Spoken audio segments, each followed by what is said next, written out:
Parque Industrial San Lorenzo, el lugar indicado. Un desarrollo privado con más de 1 millón de metros cuadrados exclusivos, diseñado para potenciar el crecimiento sustentable de las pequeñas y medianas empresas, promovido y reconocido por la Municipalidad de San Lorenzo y el Gobierno de la provincia de Santa Fe.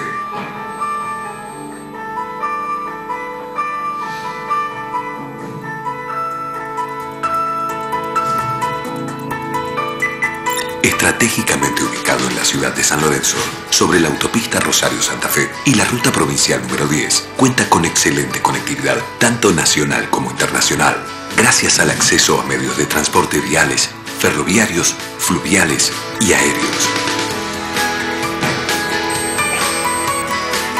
Proyectados sobre una superficie total de 150 hectáreas, sus 200 lotes se encuentran agrupados en 3 grandes sectores de acuerdo a la actividad. Un centro industrial, un centro logístico y un centro tecnológico.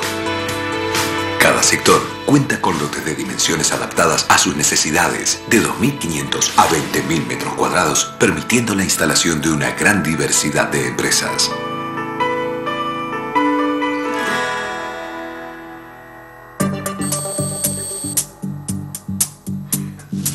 El Parque Industrial San Lorenzo garantiza la tranquilidad de sus habitantes mediante un sistema integral de seguridad con control de ingreso y egreso, doble cerco perimetral, monitoreo y vigilancia privada las 24 horas, los 365 días del año.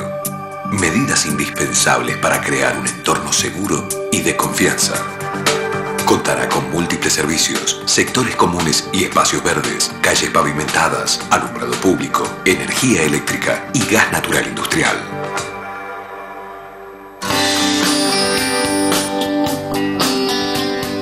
El parque está especialmente diseñado para fomentar las economías de aglomeración, estimulando la cooperación entre las pymes que lo componen. El acceso a beneficios impositivos y a tarifas preferenciales de servicios contribuirán a disminuir los costos fijos y a maximizar la inversión.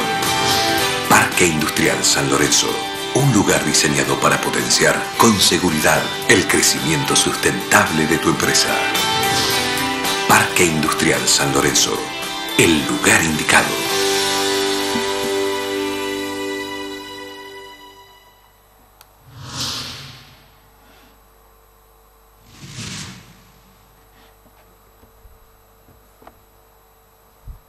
Buen día a todos, muchas gracias a los organizadores, muchas gracias a la gente del Parque Industrial que tuvo la deferencia de invitarme. Si les gustó la presentación de Miami, nosotros les vamos a mostrar cómo pueden ganar la plata para comprar los departamentos en Miami. El tema es así. Originalmente sí, porque en algún lugar, digamos, para poder ir a Miami, ¿no? Hay que hacer alguna actividad productiva previa para acumular un poquito, aunque sea. Se pensó los parques industriales son la respuesta a un problema urbano de larga data, digamos, ¿no? Ustedes piensen que hasta la emergencia del industrialismo, lo que se llama en la teoría urbana, se decía que la producción y la reproducción en la economía agraria artesanal ocurrían en el mismo lugar. O sea, el señor artesano producía al fondo de su casa o arriba de su casa o al costado de su casa. La idea, el concepto nuestro de ir al trabajo, de que el trabajo esté en un lugar y la habitación, o sea, la vivienda en otro, el hábitat en otro, es un fenómeno del industrialismo, digamos. La gente no iba al trabajo, vivir y trabajar ocurría en el mismo espacio. O sea que todos los problemas de movilidad urbana que tenemos ahora son una derivación del industrialismo, porque la gente no se movía. Y por supuesto, ni hablar que en las ciudades medievales, antes de la mecanización, el tamaño de las ciudades lo podía recorrer uno caminando 30 minutos o 40 minutos y recorría toda la ciudad, por supuesto, ¿no?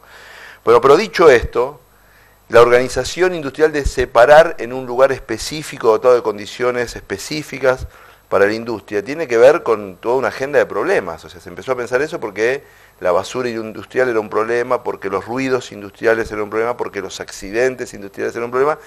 Y alguien empezó a pensar, bueno, si este tipo de actividad, que es una actividad valorada y necesaria, porque precisamos tener una economía compleja, sofisticada, tener mano de obra, diversificar nuestra base económica, etcétera, etcétera, nos genera todos estos problemas, tenemos que generar en el entorno urbano, porque no podemos ir unos 200 kilómetros y volver 200 kilómetros cada día, en el entorno urbano un lugar que tenga características especiales para que pueda hacer una recepción amigable de esa actividad. O sea, la primera idea de un parque industrial es la idea, lo que llamaríamos la idea ordenatriz, la idea de que existe una ciudad y para ordenar la ciudad pongo una actividad de características especiales en un mismo lugar.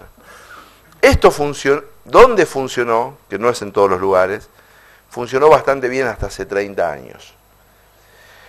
¿Por qué digo dónde funcionó? Porque en la Argentina, para poner un ejemplo, que es un país que tuvo una maduración industrial relativa, Argentina llegó a tener el 20% de su PBI ser industrial, hoy estamos en el 12 o el 13, pero en la Argentina de los años 60 y 70, o sea, el 20% de nuestra riqueza se producía adentro, se producía dentro de una fábrica, dentro de un taller, etc. Tanto Rosario como Córdoba y Buenos Aires, digamos, las tres grandes ciudades industriales del país, vieron crecer su tejido industrial de la mano de emprendedores, en general pequeños y medianos, en la trama urbana. O sea, yo me crié en Avellaneda, jugando a la pelota en la calle, entre fábricas.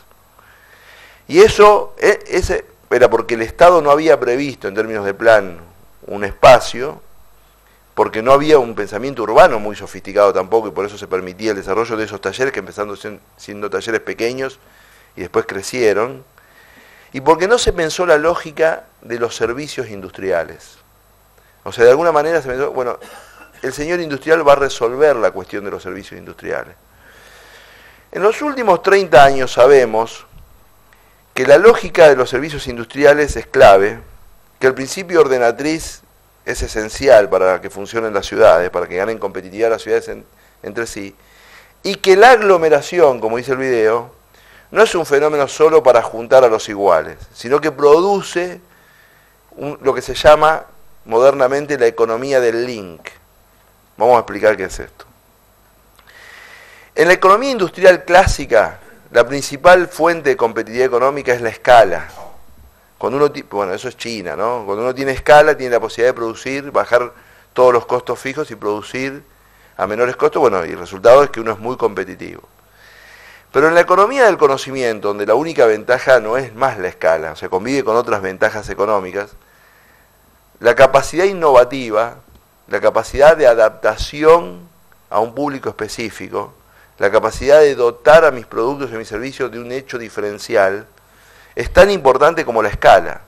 Eso no ha ocurrido en estos tiempos por una casualidad, tiene una explicación.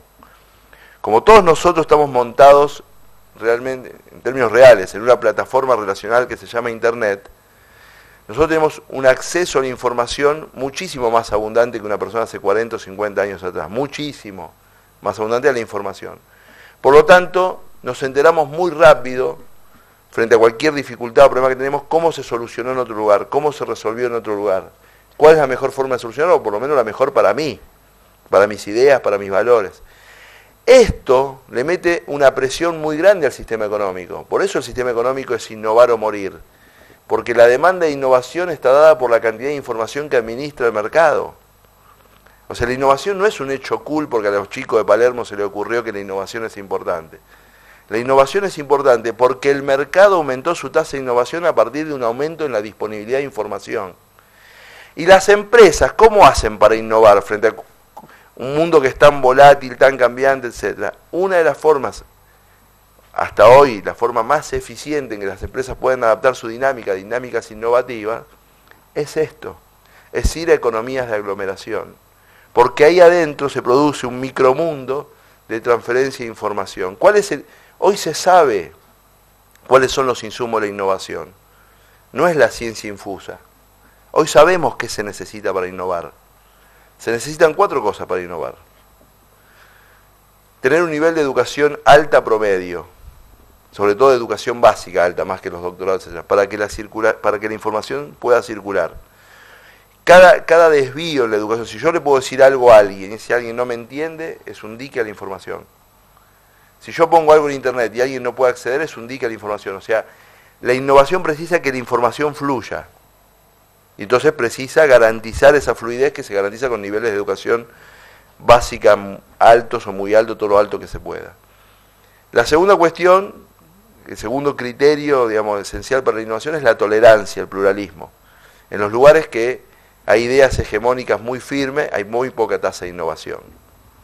¿Por qué hay poca tasa de innovación? Porque la base de la innovación es poder ver la cosa de otra manera, digamos, ¿no? Entonces, las sociedades tolerantes son más innovadoras que las sociedades no tolerantes. La tercera condición es la condición que resuelve el parque, la condición de capital social, de espíritu asociativo, lo que se llama sociedad de contractualidad, digamos, de poder hacer cosas, no solo en instituciones formales, sino también en instituciones informales, hacer cosas juntos, compartir un comedor, hablar, pensar cosas, soñar proyectos juntos, tener lateralidades. Y la cuarta, que es un poco problemática para los argentinos, es una condición de la innovación es planificar, porque no se puede ser innovador en todo, se es innovador en algo. O sea, no se encuentran dos tipos por la calle y dicen, hola, buen día, vos que sos panadero, vos innovador. No, la gente no es innovadora. La gente es innovadora en lo que hace. Puede ser panadero innovador, peluquero innovador, odontólogo innovador, mecánico innovador, pero sos innovador en abstracto. ¿Usted qué es? Innovador. La innovación en términos económicos es un hecho marginal. Las empresas, el 90% de su esfuerzo, 92, 93, 94, 99% de su esfuerzo, lo dedican al esfuerzo rutinario, a hacer las cosas, el banco, el descubierto, el recursos humanos, etc. Y el 1% de su esfuerzo, en el margen, lo dedican a innovar.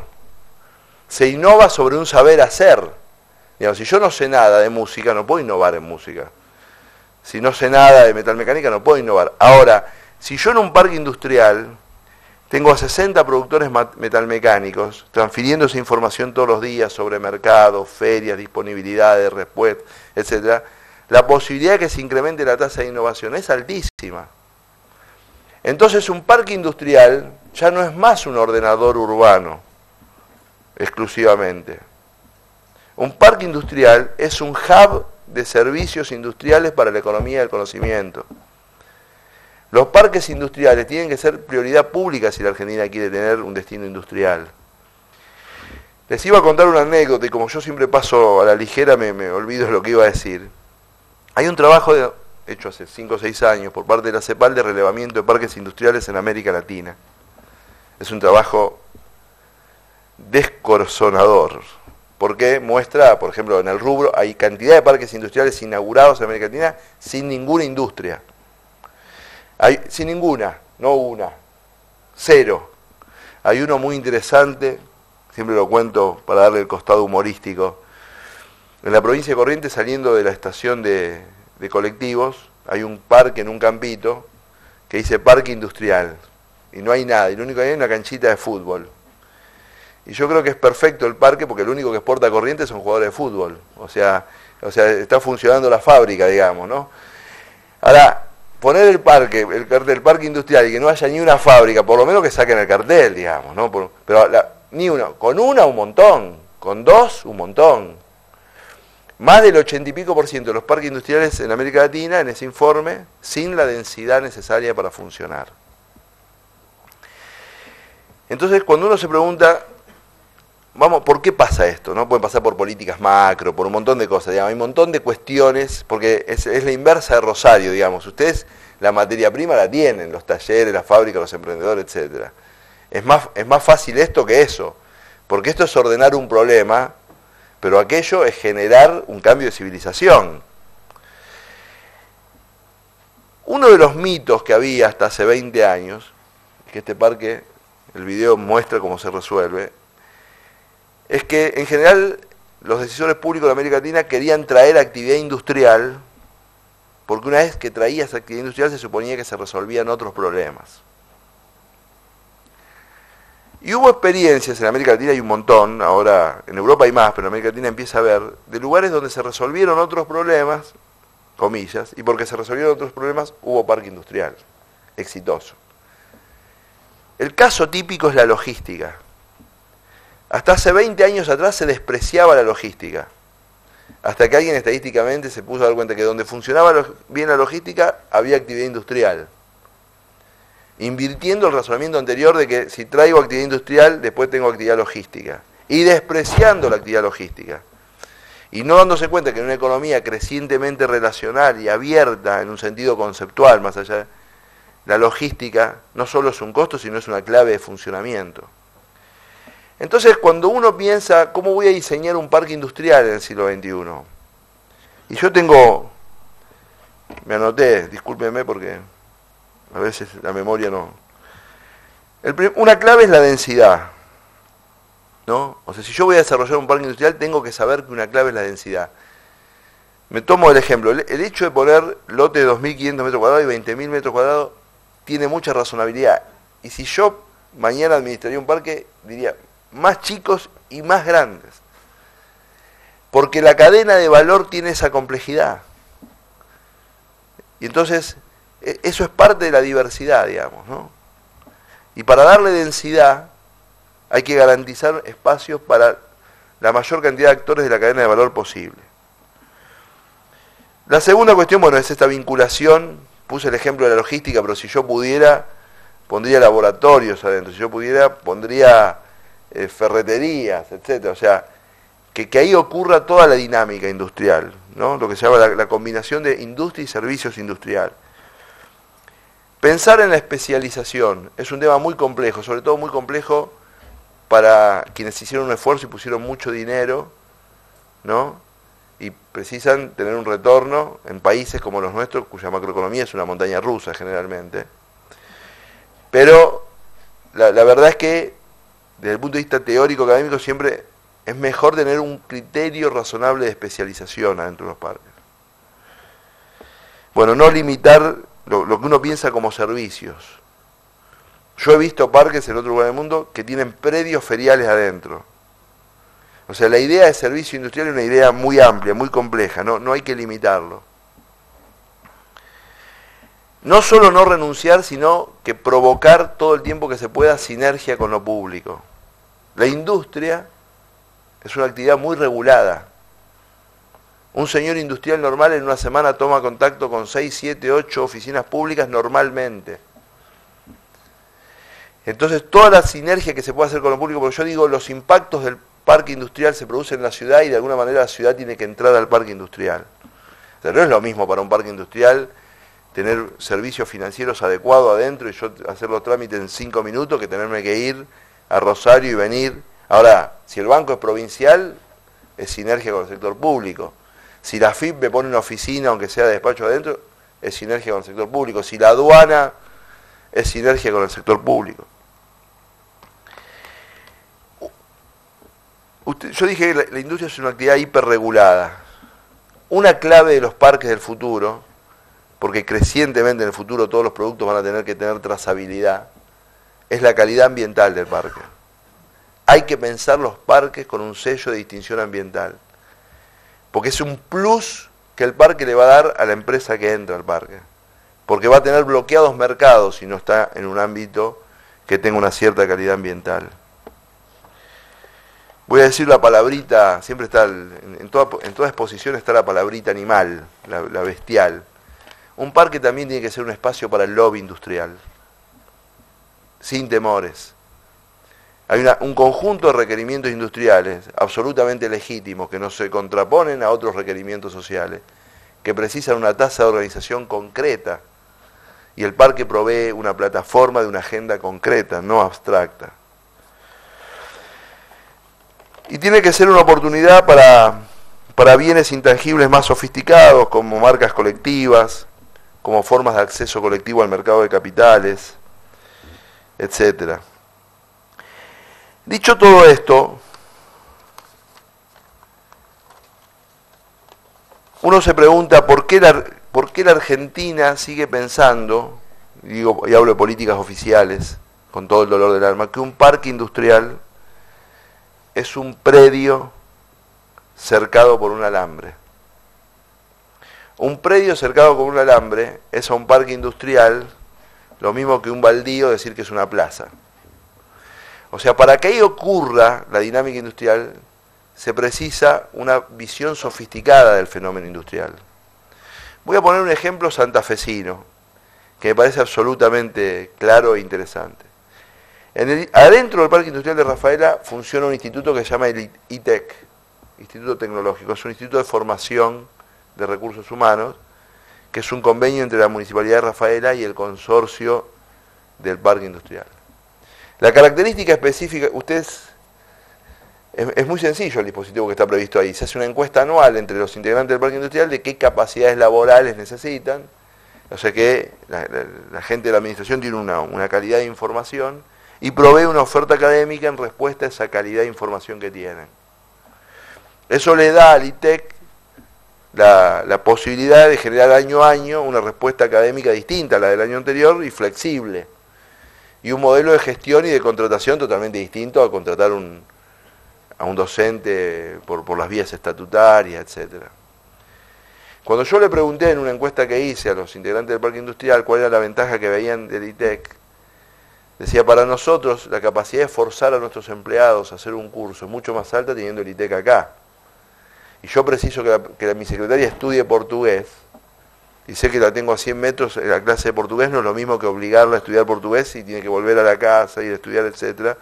Y la verdad que nosotros el 70% de lo que facturamos, se lo facturamos al mercado brasilero y para nosotros es interesante. Entonces, uno podría pensar al revés. El Parque Industrial de Rafaela funciona razonablemente bien. Ahora yo le saco el ITEC. Y bueno, funciona bien, pero no tan bien. Y después le saco la estrategia que tiene el consorcial de ambiente, que tiene una estrategia específica. Y ya el que precisa trazabilidad, tiene que ver dónde se va. Y así le voy sacando hasta que dejo el terreno alambrado. Si voy sacando de a uno, es como la metáfora de la rana que se calienta con el agua de a poquito, ¿no? Entonces, al revés, si nosotros sabemos que ese es el camino del fracaso, en los parques industriales lo que tenemos es que poner de a uno el conjunto de sofisticaciones que hagan de este dispositivo urbano territorial un dispositivo bueno para las ciudades y bueno para el desarrollo industrial. De mi parte nada más, muchas gracias. Hola, yo soy de Rafaela, Fabio. Tal vez valga la pena que le comentes a los presentes algunas palabritas sobre la última novedad importantísima, trascendente. Todavía no se implementó, es muy reciente, pero que se viene a Rafaela nada más y nada menos, algo muy, muy novedoso, muy innovador, que es la Universidad de la Innovación y la Productividad, o Innovación y la Competitividad, no me acuerdo el nombre, pero innovación y, no me acuerdo si es competitividad o productividad. Me parece un hecho de altísima relevancia. Sí, quiero aclarar una cosa, no, está mal que lo diga, yo fui consultor de Rafaela durante unos cuantos años, entonces está mal porque parece un autobombo.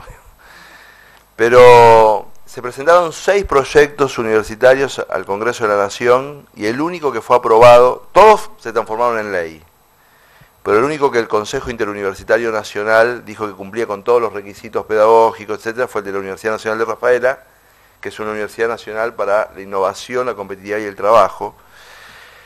Yo no quise extenderme esperando un poco más a las preguntas, ¿no?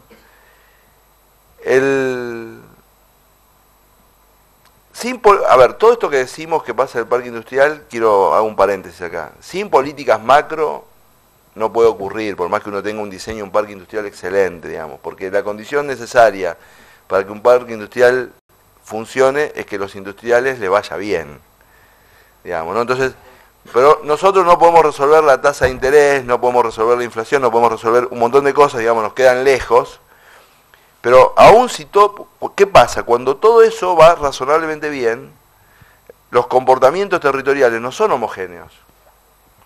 Todo eso funciona bien, y entonces ves que una ciudad como Rosario crece al 10 y Ceres crece al 4. Bajo el mismo escenario que está todo bien, para todos tienen la misma inflación, todos tienen la misma tasa de interés, etc. Los parques industriales, de alguna manera, son el espacio de voy a crear un neologismo, aprovechabilidad de los momentos económicos positivos, porque si vos tenés bien montado un parque industrial, en esos momentos económicos positivos se pueden generar un montón de fenómenos que no se podrían generar si no tenés el parque. Ahora, el parque no es exclusivo y excluyente de toda la política industrial, y acá sí cobra sentido el planteo que hizo la persona que pregunta. Tener una universidad nacional para Rafaela, imagínense, Rafaela llegó a ser lo que es sin tener la universidad nacional. Con lo cual todas las familias rafaelinas tienen que pagar el sobrecosto para formar a sus hijos, mandarlos afuera. Eso es dinero. A veces los mejores no vuelven. Eso es más dinero. Buenos Aires, Rosario y Córdoba se aprovechan, así como existe la extracción de minerales, nosotros somos extractores de recursos humanos. Yo siempre hago un juego en todas las localidades de menos de 100.000 habitantes. Digo, anoten todos los que eran los tipos mejores de su camada de la escuela, secundaria, de la normal. Anoten este. 20 años después, ¿no? ¿Dónde están? Y este está en Rosario, el otro está en Buenos Aires, Córdoba, Rosario, Córdoba, Buenos Aires, Rosario, Córdoba. Uno se quedó acá. Entonces, vos imaginate, tenés un equipo de fútbol de 11 y todos los años los 3 que juegan mejor te lo sacan. No tenés ninguna posibilidad de salir campeón, jamás. No, al tercer año el que te sacan los 3 que juegan mejor. Entonces, las universidades en las ciudades centrales fueron un mecanismo de extracción de recursos humanos tremenda. Ahora, los parques industriales deberían ser un mecanismo de reflexión sobre qué recursos humanos precisamos para la economía del conocimiento, cosa que la dejo abierta a ver si hay alguna otra pregunta. Bien, y vamos allí, al señor, a extender la posibilidad de también contestar alguna otra inquietud. Buenas reflexiones, ¿ah? Si me sacan los mejores 3 jugadores, y vamos a pelear mitad de tabla, pero... O menos. O menos. Hola, buen día. Quería saber qué comentarios podría tener sobre la posibilidad de un parque sustentable y qué tan cerca se está de eso. Voy a hacer un comentario que yo creo que a la gente que está en el mundo de la industria le va a interesar. El fenómeno industrial tiene un poco más de 200 años. Y la sensibilidad ambiental, grosso modo, digamos, se incrementó en los últimos 50 años. Y hubo un proceso adaptativo. La industria en general en el mundo, más allá que hay industrias muy sucias, etcétera, pero en general, digamos, la actividad petrolera no se desarrolla hoy igual que hace 30 años. Hoy entras a algunas fábricas y parecen una heladería, digamos, ¿no? Etcétera. Yo quiero contar que yo cuando era chiquitito iba a una guardería industrial. Entonces, para mí la idea de la industrial era olor, grasa, gente sucia, etcétera. Hoy voy a algunos parques industriales y el que me recibe todos parecen administrativos, digamos. La industria estuvo tan asediada por la sociedad civil que inició un camino de reconversión muy fuerte, muy fuerte. Hay lugares en el mundo, no quiero con esto abrir una deliberación que nos saque de tema, hay lugares en el mundo donde se sostiene que hoy es más peligroso ambientalmente la actividad agraria, por el consumo de agua, por los herbicidas, etcétera, que la actividad industrial. Es una paradoja, porque vos te muestran un campo de trigo así, y estás relajado y pensás bucólicamente que eso, qué mal le va a hacer a la humanidad un pinar extendido, y bueno, cuestiones de biodiversidad, etcétera. La industria muy asediada ha iniciado procesos de reconversión. Entonces la industria hace 40 años que está certificando. Hay mercados a los que no se accede sin la certificación. La industria ha ido a quebranto por presión de la sociedad civil. Ustedes piensen que hay sectores industriales completos que cambiaron su saber hacer por asedio de la sociedad civil. Y ese asedio de la sociedad civil produce resultados políticos. Yo creo que estamos a la vuelta de la esquina de un parque industrial 100% sostenible. Probablemente eso ocurra en Dinamarca primero, o en Noruega, o en Canadá, etc. No solo por la sensibilidad de la sociedad civil, sino porque disponen de los recursos humanos, del saber hacer. Hay lo que se llama en industria un path dependence, o sea, hay un camino recorrido que hace que estén un poquitito más cerca de hacer, porque ya tienen parques industriales de altísima tasa de sostenibilidad, aunque no 100% sostenible. Estamos cerca de eso. Para nosotros es un upgrade, digamos, una brecha, pero el de San Lorenzo es un parque industrial que comparado con el resto de la Argentina está arriba de la media y está con muchas posibilidades. Y yo creo que es un camino hacia el que hay que ir, porque si la Argentina vuelve a ser un país industrial, no va a ser un país industrial que pueda disputar por costos con Filipinas o con Malasia. Va a poder discutir en algunos segmentos industriales por calidad, por servicio, por sostenibilidad, etcétera, etcétera, digamos. Yo aspiro para la Argentina que no renuncie a tener actividad industrial, pero la actividad industrial argentina, si vamos a competir por costos con Malasia, vamos a tener fenómenos como los talleres clandestinos todo el tiempo, digamos, porque la única manera de competir por costos con Malasia es lo que es para mí inadmisible. Ahora, la otra forma de competir es esto: infraestructura de calidad, acuerdo público-privado, agenda ambiental, innovación sostenida. Innovación no como, esto es importante decirlo, lo importante, como diríamos, lo importante no es la innovación como un hecho episódico, ocurrente, se me ocurrió algo, sino que las empresas tengan cultura innovadora, o sea que sistemáticamente sepan que están bajo una presión de mercado por aumento de la información disponible, de que siempre tienen que ofrecer algo que mejore su oferta anterior. Esa cultura innovadora, si ustedes me preguntan cuál es el antecedente necesario para eso, es un cambio en el sistema educativo. Pero en cualquier caso, ya está en la agenda de las empresas argentinas. Digamos, y es un poco el camino que hay que recorrer. Pero yendo a la pregunta concreta, creo que la humanidad está cerca de un parque industrial 100% verde. Yo le pido un fuerte aplauso a todos ustedes para Fabio. No tenemos más tiempo, Fabio, para las preguntas, pero si vos gustás de quedarte después unos minutos más allí en el hall, obviamente en la planta baja, alguien que quiera o que se haya quedado con algo